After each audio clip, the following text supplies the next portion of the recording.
everyone, today we're going to be trying out a variable ND filter with some long exposure shots of waterfalls. But recently K&F Concept asked me if I wanted to try out one of their variable ND filters, and I've never tried a variable ND filter before, so I thought, yeah, cool, I'll try that. So I've come out to Folly Dolly Falls today, and I'm going to be trying that out at various settings to see how it smooths out the water and really creates that blurred effect in the waterfalls.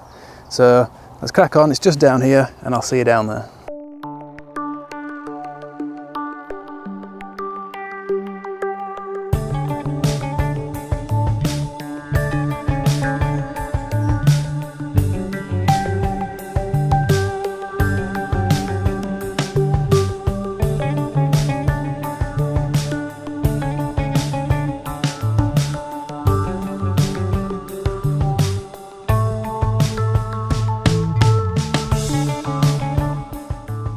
So here we are at Folly Dolly Falls. It's been quite dry recently, so as you can see, it's not exactly gushing, but it's not a problem. It's still going to be enough to test out the variable ND filter. And there are some strands of streams here and there coming down, and we can use the filter just to blur those out and get a little bit of movement in the image.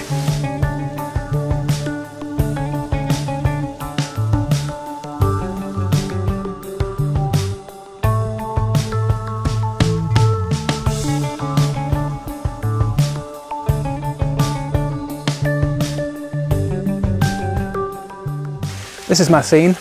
I want to get quite low with the tripod on this one because I'm using this log as a leading line. I've got those nice ferns at the end of the log, then the rocks and obviously the waterfall in the background. In between taking photos with the filter on, I'm going to be taking some shots without as well, just so I've got something to compare to later, so I can see if there's any colour cast with the filter or any deterioration in optical quality. So I'm going to get that first shot now. I'm at f11. Quite dark anyway, ISO 64, that's giving me around about 2.5 seconds anyway, without any filter. But obviously if it was a bright sunny day, you're going to have to use a filter because you're not going to be able to get your ISO low enough or your F number high enough to get the shutter speeds that you want. So I've got my shot without the filter now, so I'm going to get the filter out. It comes in this nice pouch with a magnetic flap, which I thought was a nice touch. And like I said, this is a variable ND filter, so this will go from ND2 up to ND400, and ND400, that's the equivalent of 9 stops, so it's like putting your F number up by 9 stops, which obviously dramatically lowers your shutter speed. And the way that you alter that is just by rotating this dial. It's got this little handy lever on the side, which they call a putter design, I believe, and that just makes it easy to rotate, and as you go up, passing these little dots on the side, that increases your ND value. So I'm going to screw this on here, just the same way you would with a normal ND filter.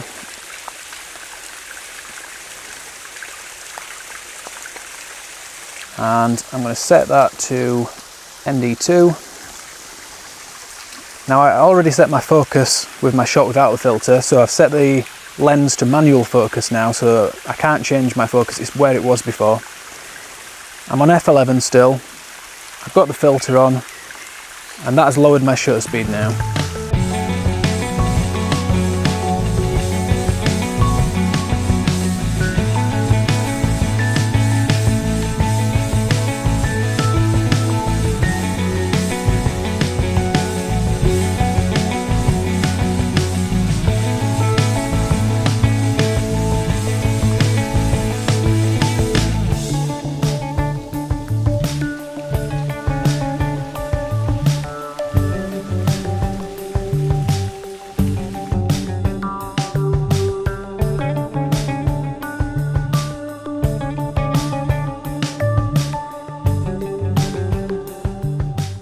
Okay, so I've come a little bit higher up now. I was previously down there, but up here there's a lot more water and a lot more light. So I think I can get a really nice image now with all of this water coming down, some nice blurred movement in there.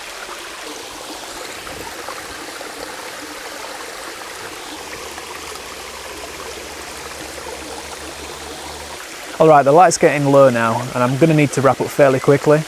But what I'm going to do for this last set of shots is just bump up my ISO to about 400. And that means that I'll have a usable shutter speed at every setting on the variable ND filter.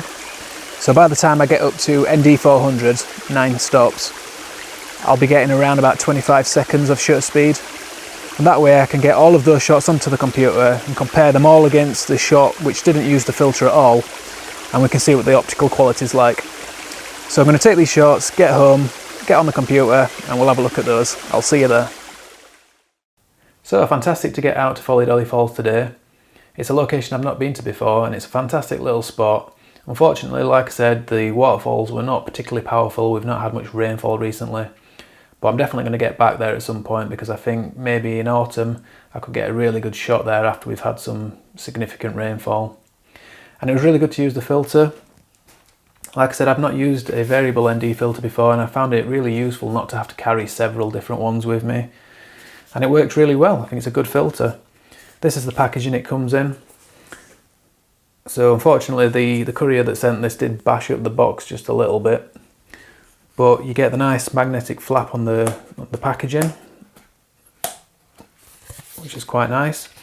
And inside the box you get this little insert. So yeah, not going to improve your photography, but from a design point of view, quite nice. And then you get the little pouch, which I think is maybe some kind of fake leather. Again with the magnetic flap. And it all feels pretty nice. Feels like a premium product. The filter itself is well made. So aluminium frame. The rings feel quite smooth and fluid. You've got the little lever on top, which looks great and works really well. It does have multi-layer coatings on the glass. So that's supposed to be waterproof or water resistant, oil resistant, scratch resistant. I didn't really put it through its paces when I used it very much, so I can't really judge it from that point of view, but I can say that it looks pretty clean. Certainly not scratched or smudged in any way. So I think it passed all those tests for me, at least this evening. So let's take a look at the optical quality. I've got a series of images here in Lightroom, taken at every step of the variable filter settings. This is the image taken without using the variable ND filter. And all of these images are straight out of the camera, so they haven't been edited. If we compare that to this shot, which was taken at 1 stop, so ND2, we can see there's not really much difference in colour, and it's pretty sharp still. The optical quality is pretty good. One thing I am noticing is that in the original, you can see there's a little bit of glare or shine on the surface of the water, and if we compare that to the shot with the filter, we lose a little bit of that. So it's acting a little bit like a polarising filter as well. And some people like that. I quite like it, to be honest. I think it gives the image a richer tone, brings out the richness in the blacks. But other people will want to keep the shine on the water and have control over that, so something to bear in mind. And if we just start moving up now, that's at 2 stops, 3 stops, 4 stops. Obviously the water's getting more blurry now because the filter is giving us a longer shutter speed. That's 5 stops, 6 stops. We've still got good colour, pretty good optical detail, pretty sharp still. 7 stops. Now when we go to 8 stops, we notice a slight colour change. So it's a little bit warmer here, and we also see that in the original taken without the filter. When we look at the 7 stop image, it's slightly bluer or more purple. And what I think is happening here is I don't actually think it's the filter. I think it's probably, well, it kind of is the filter, but not the glass of the filter that's causing this. I think because it's such a dark setting on the filter at 7 stops, I think what it's doing, it's throwing the auto white balance out a little bit. So I think I can correct this if I bring this down to about there and bring down the tint as well. If I compare that now with the original, I think the colours are much closer there. We're still losing the glare on the water surface, but I don't think the colour cast is a problem with the filter itself. I think, like I said, I think it just affects the auto white balance in the camera. And then if we go to 9 stops, again we've got the same issue with the white balance, but other than that I think it's pretty good, pretty sharp, no real loss in image quality. Just have a look up here, all looks pretty sharp. So here are a few images that I have edited.